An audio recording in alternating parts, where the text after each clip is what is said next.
Усім прывітанне яшчэ раз, з вами по-ранейшаму Зміцер Лукашук, і мы працягваем абмяркоўваць падзеі ў Беларусі і за яе межаму. Нарэшце, адпачыўшая, набраўшаяся сіл і выздараваўшая пасля хваробы, ну, адпачынкі ж лёгкія так вот просто не даюцца, вот, атрымала яшчэ хваробу за гэта, але тым не менш з поўная сіл нарэшце до нас вярнулася экспертка ў сферы дзяржаўнага кіравання і міжнароднага развіцця, магістарка экономики Алиса Рыжиченко. Добрый день, спадарня Алиса. Добрый день. Бачите, трошку выбіліся з графіка, мы уже людям абяцалі, што будете кожны другі чацвер, ну але вось все ж таки хвароба, яна справа такая, што на графікі наши эфирные не асабліва зважае увагу. Тым не менш, спадарня Алиса, мы там трошечку пропустили, акурат до мінулага чацвярга была вельмі актуальная тэма, але можа быть вы сваё меркаванне таксама па ёй выкажаце. Гэта было звязана с тым, што нібыта з Еўрапейскі Саюз, вот зараз гэты санкцыйны спіс, які апошні быў уведзены, па ім нібыта забаронена у Беларусь пастаўляць секонд-хенд вопратку. І маўляў, все, як же ж гэта так, што вот зараз вот секонд-хенд трапіў пад санкцыі, і гэта канкрэтна ўжо зараз зрушыць лукашэнкаўскі рэжым. Як вы ўвогуле самі ставіце да гэтай ўсёй сітуацыі? Як вы ацэньваеце? Сложно действительно оценивать этот ход со стороны Европейского Союза, потому что, как правило, кто пользуется интересом, у кого есть интерес к покупке секонд-хенда? Это, естественно, люди, у которых ниже среднего достатка в стране, то есть у которых не хватает денег фактически. Они и так плохо живут, и не от хорошей жизни они идут одеваться и покупать одежду себе в секонд-хенд.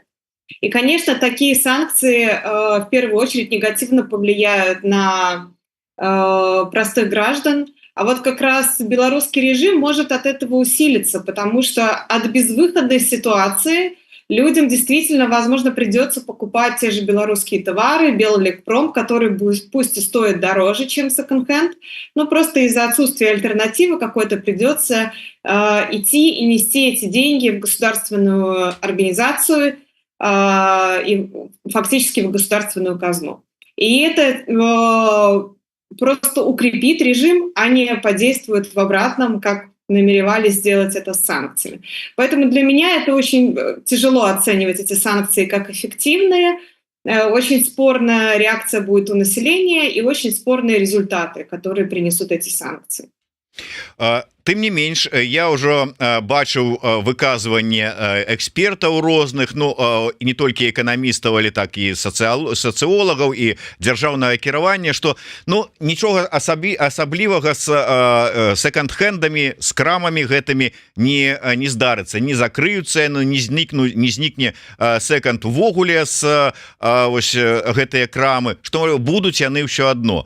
Так сапраўды будуць, ці і якім чынам? Ці, можа быть, мы неправильно там читаем нейкія вот этыя дамовы і то, что пропісана в тых санкцыйных пастановах Еўросаюза, ці гаворка просто ідзе про тое, что як звычайна знойдуць нейкія абходныя шляхи? Скорее всего, да. Естественно, то, что прописано в санкционном списке, черным по белому написано, что в Беларусь запрещено ввозить из стран Европейского Союза секонд-хенд.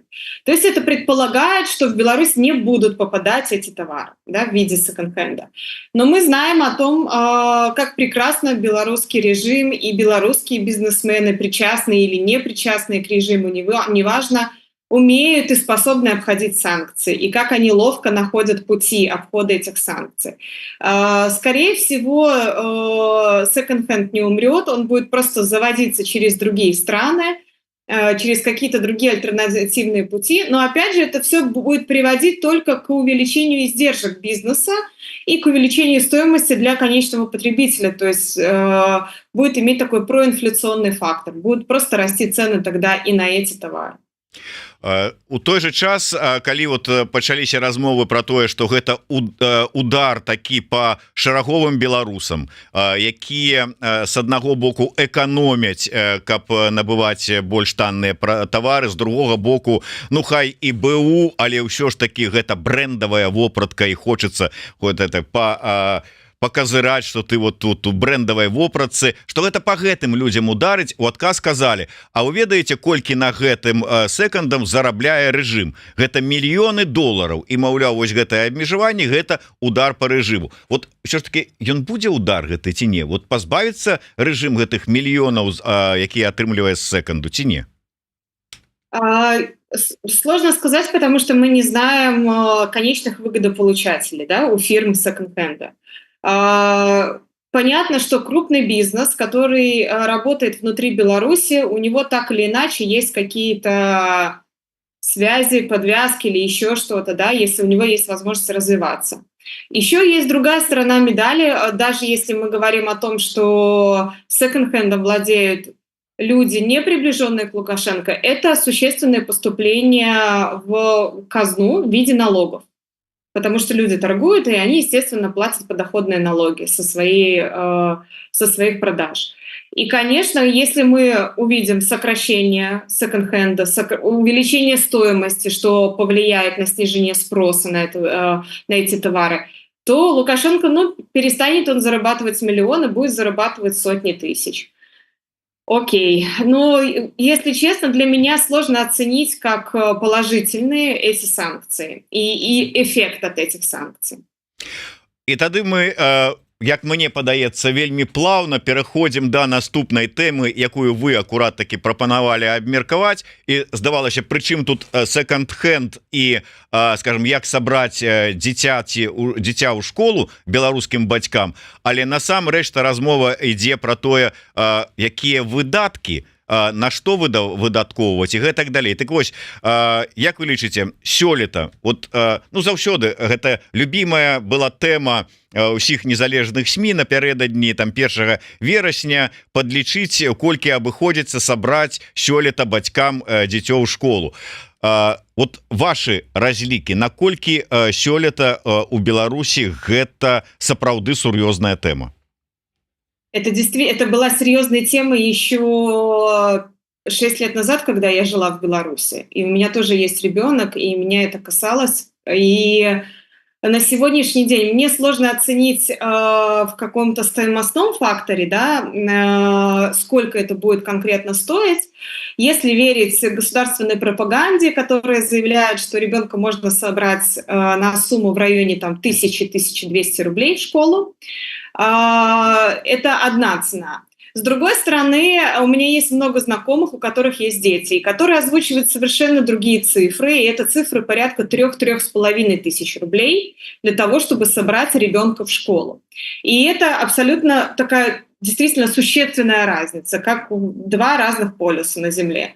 1000 и 3500. И если мы ко всему к этому прибавим средний уровень зарплаты по стране, даже если мы возьмем средний заработок по итогам июля 2270, да, грязными, то это очень большая стоимость, то есть это фактически больше половины зарплаты, которую нужно отдать на то, чтобы собрать ребенка в школе, не учитывая какие-то дополнительные платежи, коммунальные, вообще просто деньги на еду и так далее.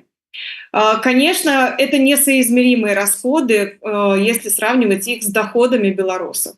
Плюс средняя зарплата тоже не очень правильный показатель, потому что на сегодняшний день появились уже данные по медианной зарплате, которая составляет 1688 рублей. То есть это тоже грязными, без вычета налогов. И фактически половина населения получает меньше этой стоимости. И вот это более реальная картина, которая отражает ситуацию с доходами у белорусов. И когда у тебя зарплата фактически чуть более 1500 рублей, ты с этого еще должен заплатить налоги, заплатить коммунальные, купить еду, и у тебя фактически ничего не остается, чтобы собрать ребенка в школу. И поэтому многие прибегают к тому, что необходимо брать кредит, когда собирают детей в школу. И эта ситуация... Она такая, знаете, патовая ситуация, когда Госпропаганда заявляет откровенно, что дети и на поколение – это для нас важно, мы должны воспитать хорошее поколение, и при этом для детей фактически ничего не делается, и родители должны рассчитывать исключительно только сами на себя. Если мы посмотрим на европейские страны, то практически в каждой европейской стране перед 1 сентября родителям начисляют какую-то сумму, финансовую помощь для того, чтобы собрать детей. Неважно, малоимущая вы семья, не малоимущая, зарабатываете вы хоть 1 000 000 евро, вам все равно начислят эти деньги просто потому, что у вас есть ребенок и нужно собрать его в школу. Я уже не говорю про семьи, которые действительно, у которых доход ниже там, среднего и которые получают какие-то дотации от государства. В Беларуси этого ничего не существует. То есть у нас существует поддержка для малоимущих семей, но она абсолютно мизерная, там меньше 40 чем-то рублей на ребенка, 400 рублей на ребенка, и это за это фактически ничего, купишь только один школьный костюмчик и все, кроме канцелярии, да. И за эти деньги ты не соберешь ребенка в школу. Поэтому парадокс, да, ситуации такой, что купляйте белорусское. Белорусское стоит очень дорого, потому что для того же Беллекпрома у нас сняты ограничения по торговым надбавкам. Это белорусский производитель, и он может повышать стоимость настолько, насколько он хочет, в отличие от иностранных импортеров. И при этом белорусы со своими низкими доходами обязаны идти покупать, да, туда что-то, и у них нет другой альтернативы. І вот цікавая атрымліваецца такая сітуацыя з аднаго боку, як адрэагавала прапаганда на вот гэтую сітуацыю. Ну зато зараз вот вы можете купляць беларускае, як вы азначылі, Беллегпрам, а у нас ж Беллегпрам гэта ж такая вот казырная прадукцыя і якасная і гэтак далей. Ці сапраўды гэта моцна дапаможа Беллегпраму по втюхиванию своей продукции белорусскому покупнику. Ну и другое, вот все ж таки, наколькі заробки, наколькі прыбыткі беларусаў сёння з улікам того, якія заробки, як яны выраслі і працягваюць пакуль яшчэ расці, дазваляе гэтую беларускую прадукцыю купляць. Вообще, вот продукция Беллекпрома, возможно, она и качественная где-то, я не буду спорить, там белорусский трикотаж, да, хорошо сшит и так далее, но стоимость его на порядок выше, чем аналогичных импортных вещей. И с учетом сегодняшних зарплат белорусов покупать его действительно дорого. То есть ты можешь пойти на обычный рынок и купить себе условно какую-то более модную, стильную модель, возможно, чуть-чуть похуже качеством, но намного дешевле. Плюс нужно понимать, что производит Беллекпром. Это не продукция какого-то, как это даже правильно сказать? Нельзя сказать, что она там не модная, да, потому что мода – это такая очень своеобразная мера, потому что для кого-то модно, для кого-то не модно, да, и времена идут. Но то, что они производят, это пользуется очень низким спросом среди современного прогрессивного населения в Беларуси. И поэтому мы как раз видим, да, уже на протяжении, сегодня это уже 3-й год, когда родители школьников обязывают закупать два предмета из школьной формы как раз именно у Беллекпрома. Да? Если мы раньше говорили, что у детей должен быть строгий стиль одежды в школе, какой-то там пиджачок, галстучек, рубашечка, то сейчас это говорят, что это должна быть обязательно синяя жилетка Беллекпрома, да, там и серые брюки Беллекпрома. То есть мы понимаем, и люди понимают, и производители, и менеджеры Беллекпрома понимают, что их продукция, какая бы она ни была качественная, она не соответствует тому запросу, который необходим для белорусов. Да? Она не по внешнему виду, не по стоимости, она не соответствует и не интересна белорусскому потребителю. Поэтому придумываются различные механизмы для того, чтобы повышать продаваемость и повышать спрос на эту продукцию, вот пусть даже таким немного насильственным способом. Да? Покупайте Беллекпром, мы сейчас закроем все секонд-хенды, ходите только к нам покупать. Я б хотел бы закрануть тему заробкаў, роста гэтых заробкаў. Мы не один раз з вами в эфиры вы казали про тое, что но ўсё ж таки гэта такі перегрэў, гэта штучны рост заробкаў, і гэта не вельмі добра. Спадарыня Аліса, ну вот можа быть вы зараз, пакуль у нас эфіраў не было, там пераасэнсавалі на прыродзе свае думкі, по-іншаму паглядзелі на гэтае пытанне. Вот як вам гэта бачыцца сёння? Нет, конечно, сейчас я вижу ситуацию еще в более худшем свете, и это как раз связано с тем, что происходит в России. Мы видим снижение экспорта в Россию, и пусть он не идет стремительно так, как снижался экспорт в западные страны, но в любом случае это сокращение идет. И приходит осознание того, что как бы белорусские власти не пытались накачать экономику дешевыми деньгами, дешевыми кредитами, стимулировать внутренний спрос, в условиях, когда у тебя ограничены цены, когда зарплата не соответствует производительности труда, это приведет в конечном счете к резкому росту инфляции и к тому, что производство будет фактически работать на склад. И будет работать только на то, чтобы наращивать цены, для того, чтобы возместить свои издержки. И это приведет к тому, что будет рост банкротств, рост убыточных предприятий, а это уже как цепочка приводит в итоге к тому, что люди не получают выше зарплату, а в итоге лишаются ее вовсе, потому что начинают сокращать людей и закрывать производства, которые не могут дальше тянуть свои кредитные обязательства. Ситуация более худшая, чем была 2 или 3 недели назад, потому что вот ситуация в России существенно меняется. Мы видим результаты предпринимаемых мер, мы видим изменения курса доллара и в России, и в Беларуси. И все это, конечно, свидетельствует о том, что, наверное, вот близок тот момент, когда белорусская экономика уже не сможет развиваться и дальше не наращивать свое производство за счет искусственных механизмов.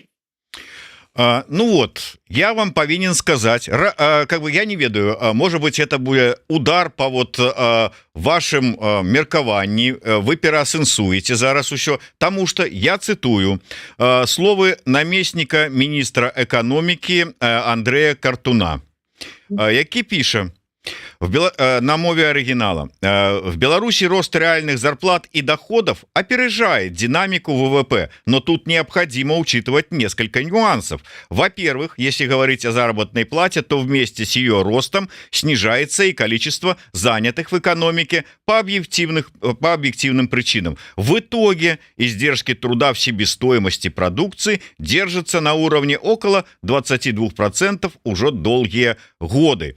Если динамику, я тут немного подкорачиваю, если динамику зарплат выразить в стоимостном эквиваленте, то за 23-24 год ее объем увеличился более чем на 4 миллиарда рублей. И это сопоставимо со снижением доходов в предыдущие годы. По сути, мы только подошли к завершению компенсационного роста фонда оплаты труда. Ну вот. Некого такого роста нема. Ну, докладнее, это рост, но это не звычайный рост, а компенсационный. Да, все верно. Это первое. И второе, как наш замечательный чиновник заметил прекрасно, что количество занятых в экономике сокращается. А соответственно, у нас сокращаются возможности для наращивания производства. Поэтому то, что экономика будет расти такими же темпами, как в этом году, либо в прошлом году, это исключено. Однозначно будет какой-то рост там, в пределах 1-2%, который будет обеспечивать обрабатывающая промышленность, которая работает на гособоронные заказы. Все. Больше у нас никаких перспектив по наращиванию производства в Беларуси в ближайшем времени, если, конечно же, не снимут санкции, не откроют западный рынок для Беларуси, нет. И поэтому, и то, что касается зарплат, естественно, мы видели в 2022 году снижение реальных зарплат с учетом там инфляции порядка на более чем на 15%. И, конечно, мы все эти года пытаемся догнать вот то снижение, которое было, потому что тогда была сумасшедшая инфляция. Но ситуация будет еще хуже, когда отменят регулирование цен. Потому что сейчас исчисляют рост реальных доходов с поправкой на инфляцию, которую искусственно сдерживают.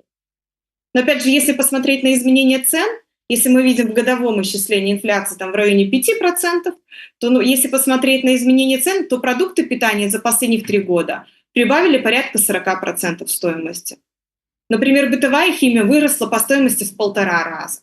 И так далее. То есть какие-то пункты, моменты, да, если мы берем по отдельности, а не смотрим в совокупности по методике расчета там, Белстата, то картина совершенно другая открывается. И фактически мы получаем, что жить в Беларуси стало намного дороже, чем 2 или 3 года ранее, несмотря на то, что зарплаты растут.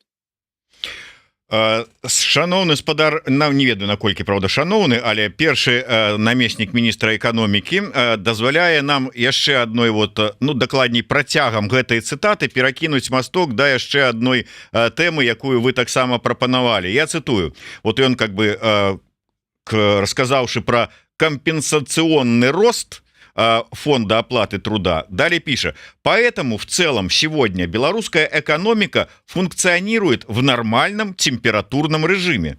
Другой вопрос, что для дальнейшего динамического и устойчивого роста необходимо запускать очередной виток инвестиционного цикла, нацеленного на опережающее развитие. Так вот, к инвестиционному циклу, что вы скажете про это? Запускать новый инвестиционный цикл – это, по-моему, это болезнь, диагноз, который приходит к белорусским властям с периодичностью раз в 5 лет. Что касается инвестиций. Инвестиции на самом деле сокращаются, а именно иностранные инвестиции. На сегодняшний день за январь-июнь месяц поступило чуть более 4 миллиардов долларов в виде иностранных инвестиций, и это на 9% меньше, чем в прошлом году. То есть, казалось бы, да, и это еще меньше, чем в 2022 году. Ситуация самая худшая была в экономике в 2022 году, когда началось полномасштабное вторжение России в Украину. После этого были введены санкции. 2023 год более-менее экономика пыталась оклематься. 2024 год уже вроде должно все налаживаться. Но инвестиционная деятельность – это первая деятельность, которая показывает реальную ситуацию в экономике. Когда у тебя не привлекательны твои проекты, не привлекательный твой бизнес, не привлекательна политическая обстановка в стране, к тебе не приходят инвесторы. Соответственно, ты максимально ограничен в том, чтобы расширять свои производства, наращивать свои производства, заводить новые технологии, развивать новые технологии, да, и, естественно, сокращение иностранных инвестиций – это очень важный показатель к тому, как к тебе будут относиться другие, какое твое место в мировом масштабе, да, на мировом рынке. И вот ситуация в России у Беларуси очень плачевная в данный момент. И, конечно, что они будут запускать и каким образом, непонятно. Потому что на сегодняшний день из 4 миллиардов порядка 67% этих денег внесла Россия. Порядка 10% это Кипр, а Кипр это просто офшорные компании, которыми владеют те же русские и белорусы, через которые просто они выводят эти деньги фактически. И Арабские Эмираты порядка 7,5%. Остальное там все по меньше 1% разбросано по другим странам. То есть фактически единственные инвесторы, которые пока еще с желанием инвестируют в Беларусь, это Россия. Но Россия считает Беларусь своей страной, поэтому туда инвестирует. Тут вопрос уже встает о независимости страны. А другие страны фактически просто отказались от инвестиций. Поэтому как это будет наращивать? Для того, чтобы наращивать инвестиционный потенциал своей страны, нужно в первую очередь менять законодательство. А когда у тебя существует законодательство, что инвесторы не имеют права продавать свои доли, отчуждать их или там передаривать кому-то, то, конечно, ни один инвестор не пойдет на такие риски. Я хотел пераскочыць до любимой нашей темы, связанной с там курсом валют, але зачапіўся яшчэ за одну цитату Андрэя Картуна и таксама тема, якую мы з вами абмяркоўвалі, і зараз я таксама троху чаплялі, гэта перагрэў эканомікі. Так вось, мне тут цікава яго выказванне. Маўляў, ну зразумела, что чыноўнікі скажуць, ніякага перагрэва няма, все нормально, але аргументацыя. Нередко выводы о высоких рисках, ну это перегрев экономики, делаются исходя из анализа ограниченного количества индикаторов. Чаще всего ориентируются на рост реальной заработной платы, уровень безработицы или рост ВВП. Однако это некорректный подход. Для объективных оценок необходимо комплексно анализировать все макроэкономические показатели. Дело в том, что, ну и далее как бы он там пишет про то, что ідзе рост ВВП, что ідзе так, если б экономика ввогуле беларуская яшчэ по своей загруженности, могутности не досягнула нават 80%. Если бы они работали в полную силу, то ВВП увеличился бы на 9-10%, ну и так далее. То есть все ж таки перагрэў ёсць. Что с ВВП, наколькі зараз размовы ідуць про тое, что ВВП вырос на 5,5%, а цягам бліжэйшых 15 гадоў чыноўнікі лукашэнкаўскія прагназуюць рост у 2 разы. То есть які перагрэў, все нормально. Дело в том, что нет, перегрев все-таки существует, чиновники могут говорить что угодно, потому что, и опять же, да, нам нужно смотреть все факторы. То, что касается производства. Но он опять берет, у нас как чиновники всегда работают по средней температуре по больнице. Чиновники берут все условно предприятия и говорят загруженность на 80%. При этом Белкалий работает практически на 100% загруженность. Да? Предприятия машиностроительного комплекса загружены практически на 100%. Те предприятия, которые не загружены на 100%, так их товар никому не нужен, то, что они производят. Они не торгуют. Вот в чем дело. И среднее мы получаем, да, не все предприятия загружены максимально. Но правда в том, что инвестиции могут прийти только из России. Россия уже за 2 года изучила максимально все возможные варианты, куда можно было инвестировать, что можно было предпринять такого импортозамещающего на территории Беларуси для того, чтобы от этого выиграла и Беларусь, и Россия. Что можно предпринять для того, чтобы Беларусь максимально выгодно производила для оборонки российской. И это все было уже сделано. Нельзя придумать велосипед, когда его уже изобрели. И сейчас чиновники говорят о том, что ну мы что-нибудь допридумаем в следующем году. Возможно, надеясь на то, что ситуация каким-то образом изменится. Может быть, они надеются, что как-то изменится ситуация в отношении санкций Беларуси. Может быть, они изменятся на то, надеются на то, что изменится военное положение, да, то есть ситуация с Россией и Украиной как-то утихнет, и будет послабление хотя бы для России, и тогда можно будет продавать больше через Россию. Могут быть разные варианты. Но перегрев экономики есть однозначно, и мы это видим по другим показателям. Мы видим по росту убыточных предприятий, по снижению рентабельности продаж. То есть как могут быть издержки на прежнем уровне сохраняться, да? Это опять же к заявлению вашего чиновника до этого, когда мы видим, что рентабельность продаж в промышленности снижается. Там с 12% до 8%. Это существенное снижение. В торговле снижение с 2,5% до менее 1% рентабельность продаж снизилась. Ну так где же издержки снижаются? То есть это какое-то слова ни о чем, какие-то по воде писанные, да, непонятные о чем. То есть как обычно чиновники заявляют красивые слова, у нас будет рост, а чем он обоснован, непонятно. Но опять же, да, нам сложно анализировать, потому что половина данных, на основании которых можно было сделать более-менее правдивый анализ и прогноз, они скрыты фактически. У нас скрыты данные по международной торговле, по внешней торговле, по экспорту, по импорту, откуда именно мы экспортируем и импортируем.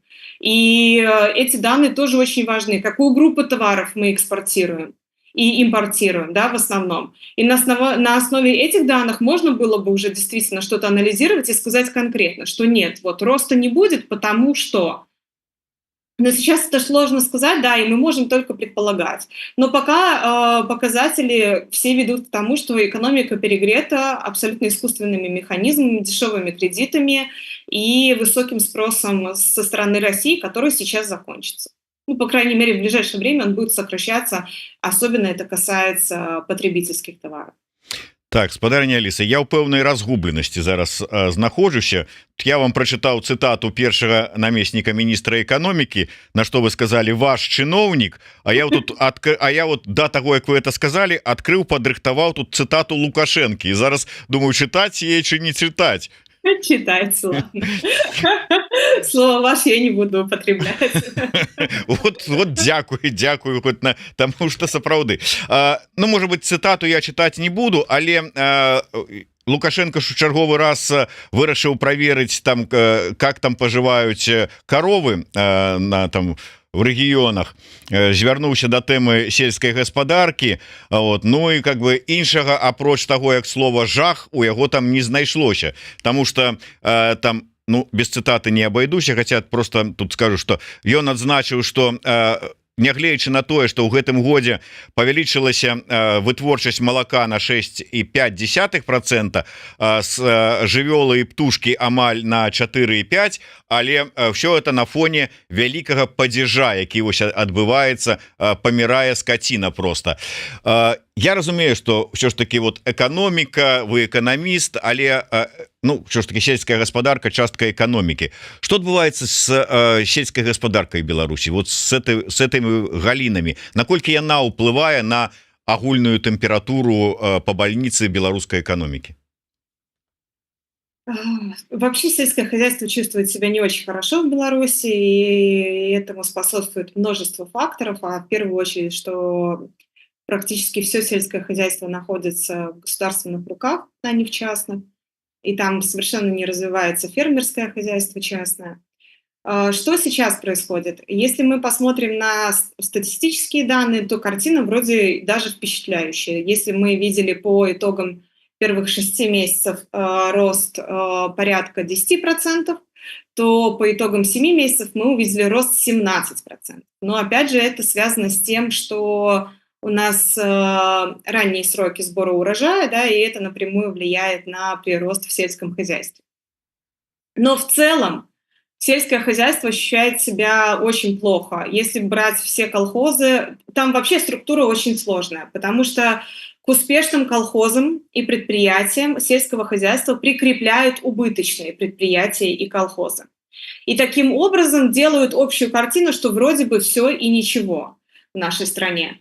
Но по факту то, что еще более-менее работает, оно идет медленно на дно вот со всеми этими плохими балластами, которые висят на балансе предприятий, которые еще могут более-менее работать.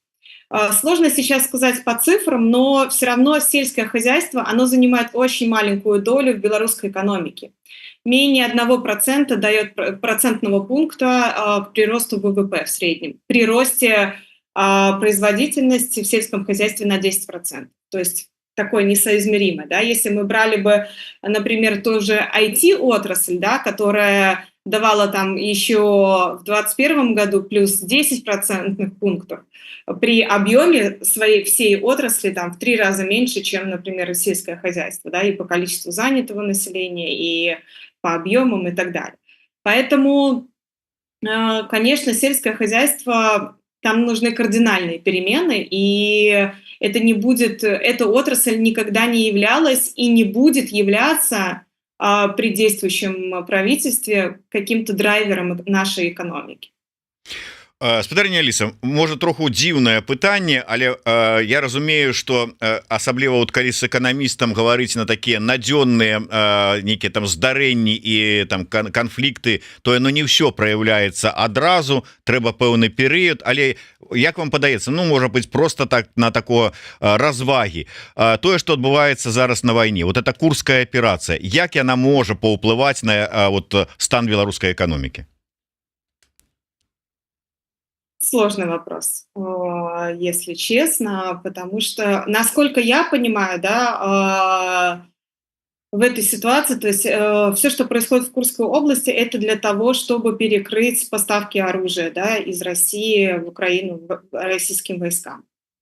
Как это будет влиять напрямую на белорусскую экономику? А, Скорее всего, будет иметь влияние ввиду затруднения логистических путей.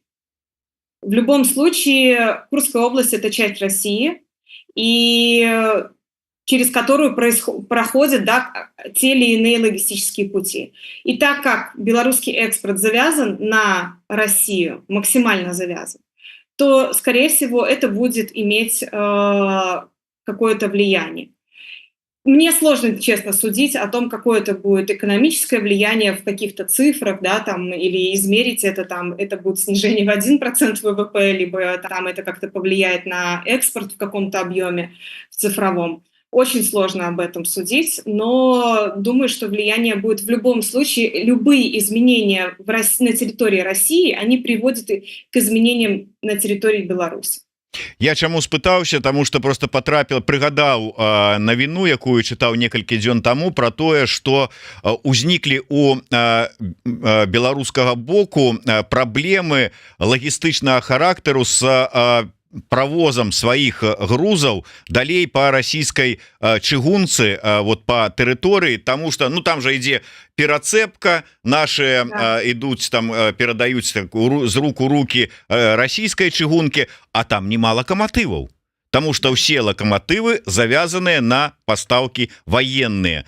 И то есть вот гэта, и тут я так разумею, что можа потрапіць под гэта не тое, что вот там беларускія вытворцы не могуць свае там товары нейкія куды-нибудь, умовно кажучи, на Дальний Восток отправить, но тут можа и Китай потрапіць под эту ситуацию, ці не? Тут все могут попасть в эту ситуацию, к сожалению. И, ну, в принципе, все, кто сотрудничает с Россией и завязывают свою экономику на Россию, должны осознавать возможные последствия.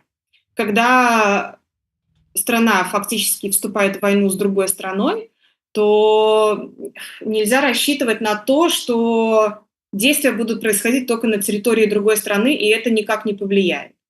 В любом случае это будет происходить, и это будет касаться абсолютно всех торговых партнеров России, не только для Беларуси, это может и коснуться и Китая.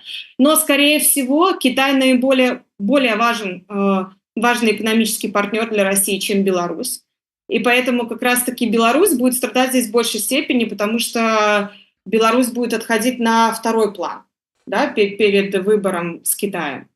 И так как российская железная дорога действительно ограничена в количестве вагонов и поездах, и это было уже, и это не сегодняшняя проблема, эта проблема возникла уже 3 года назад, и ее пытаются решить, и пока никак ее не могут решить.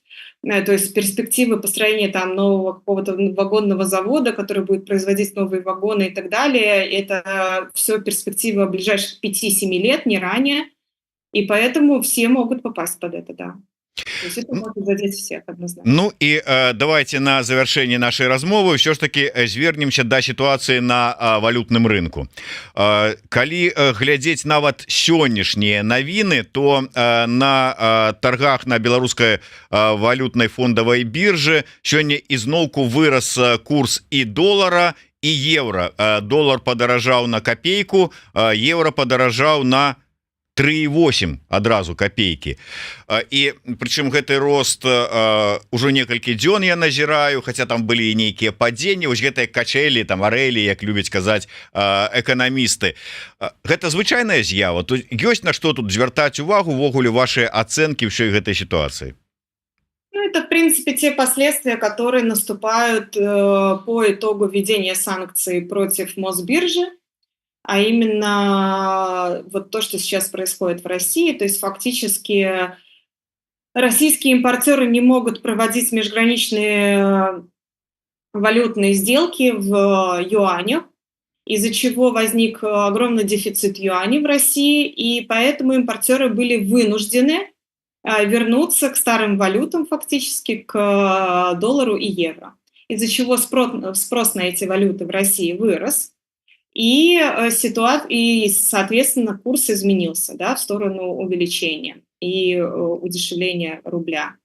Соответственно, белорусский рубль это максимально точно и вовремя отразил на себе, и мы увидели понижение стоимости российского рубля по отношению к белорусскому, да, и удорожание доллара и евро на территории Беларуси. Это, в принципе, абсолютно зеркальная картина. Мы уже много раз с вами обсуждали, что сейчас не так важны мировые события, что касаемо там доллара или евро, как важно все, что будет происходить в экономике России, и что именно это будет напрямую влиять на курс иностранной валюты в Беларуси. Поэтому мы видим то, что сейчас происходит, это закономерные последствия, но к концу августа, скорее всего, ситуация стабилизируется, потому что 28 августа период выплаты налогов в России, и как раз сейчас юридические лица будут продавать свою валюту, покупать рубли для того, чтобы выплатить налоги, и это поддержит российский рубль, и ситуация немножко стабилизируется. Но в целом все равно из-за невозможности разрешения ситуации с международными расчетами, с межграничными, у России возникают большие проблемы с ликвидностью валюты, с ликвидностью юаней, и, соответственно, им приходится находить выходы и возвращаться к старым валютам, к старым валютам, да, к мировым валютам, к доллару и евро, как бы им не хотелось от них отказаться, но им приходится это делать для того, чтобы находить способы рассчитываться за импорт. Так, хотел уже развитываться, но не могу пропустить. Все ж таки вот это притягнуло увагу интервью Лукашенко российскому пропагандысту там с оправданиями и усімы там усе это палітычныя и вайсковые темы мы с вами лезть не будем, але такая, скажем так, эканамічная с одного боку тема, якая притягнула у мою увагу и якая ідзе следам за тэмай про збіраць дзяцей у школу беларусам. Так вось, гэты так званы кіраўнік сацыяльна арыентаванай дзяржавы заявіў про тое, что ўсё ж таки беларусы павінны самі сябе забяспечваць, а не разлічваць і не спадзявацца на нейкую там дапамогу, падтрымку і на дзяржаву увогуле.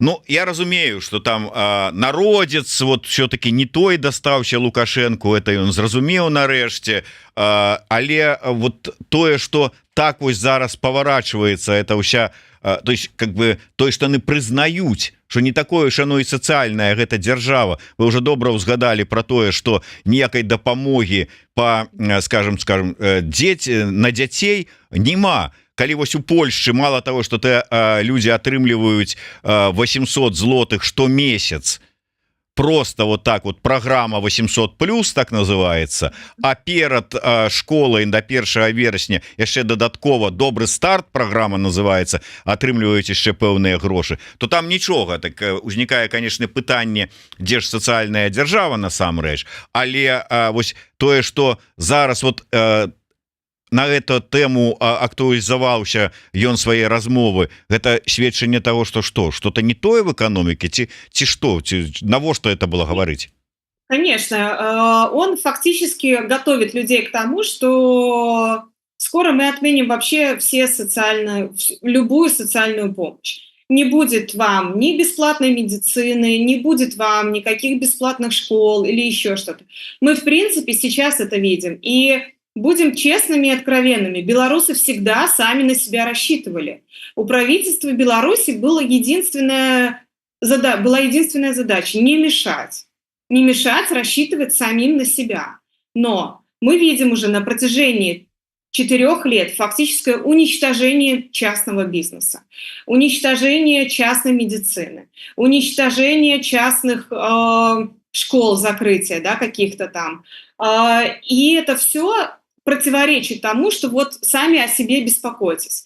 Так дайте условия, чтобы мы могли о себе беспокоиться. Как можно самому о себе беспокоиться, если ты идешь работать на государственное предприятие? Потому что ты не можешь вести бизнес, потому что тем ИПшником, которым ты был раньше, ты уже не можешь быть ИПшником, потому что тебе запретили вести индивидуальное предпринимательство по такому виду. И у тебя вариант либо открывать юридическое лицо, которое экономически невыгодно, либо идти на госпредприятие, условно, да. Но вот как можно рассчитывать на себя, когда ты постоянно зависишь от государства? И при этом государство не в состоянии выполнять свои социальные функции. Как говорится, ну, отойдите и не мешайте, и мы сами себе во всем поможем, и не будем ни у кого никакой помощи просить социальной. Но когда людей загоняют вот в этот государственный хлев, извините меня за выражение, и заставляют их находиться там, не разрешая им сделать ни шаг влево, шаг вправо, и поэтому потом говорят, ну вы тут сами, пожалуйста, как-нибудь переживите это все, то это, конечно, уже просто ситуация доходит до маразма. Но фактически он готовит людей к тому, что готовьте, скоро не будет никакой помощи, никаких выплат. Вы будете сами делать капремонты в своих домах, вы будете сами благоустраивать территорию в своих домах, вы будете сами чинить дороги в своем дворе, вы будете все сами делать. Лечить своих детей, лечить своих там мам, пап старых, пожилых. Это все будет ложиться на плечи людей. Но при этом люди будут максимально ограничены во всем. И эта ситуация очень ухудшает перспективы жизни людей в Беларуси. Дзякуй вялікім. На жаль, трэба развітвацца. Тым не менш, мы вельмі удзячныя спадарыні Алісе Рыжыченко за тое, што яна по-ранейшаму працягвае прыходзіць да нас на эфіры са сваім аналізам эканамічных падзеяў і навінаў. Праз 1,5 тыдні, атрымліваецца так, наступны раз мы сустрэнемся, вяртаемся, калі нічога не здарыцца, да сустрэч па чацвяргах, раз на 2 раза на месяц. Таму дзякуй вялікі, спадарыня Аліса. До сустрэчы. Жыве Беларусь. До свидания. Живи вечно.